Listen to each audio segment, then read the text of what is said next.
Советот на општина Кавадарци вчера се расправаше по кварталниот извештај за извршување на буџетот за вториот квартал од оваа година и по ребалансот на истиот. Буџетот, односно кварталниот извештај, беше изгласан со 10 гласа за, 5 против и 1 воздржан.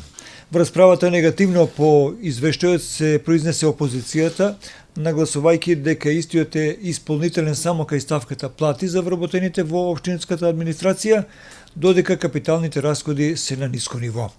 Буџетот, се наведе во образложението на опозицијата, се реализирал само 14%. Во своите дискусии од советничката група на СДСМ се јавија Зоран Бањански, Сашко Петров и Милица Андова. Советникот од ВМРО ДПМН е Зоран Јованчев до сега изградените проекти ги наведе како исклучително значајни за општина Кавадарци и порача на владата на СДСМ да се занимава со проблемите кои сега ги тиштат земјоделците од општинава и пошироко. Но ова реплицираше Сашко Петров.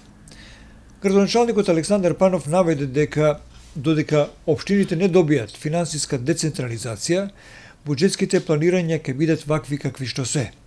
Иако планираниот ребаланс од 1 милион евра е нереален, тој очекува дека до крајот на оваа година буџетот ќе биде реализиран 80%. Не е ова буџет за избори, туку буџет за потребите на граѓаните, рече градоначалникот.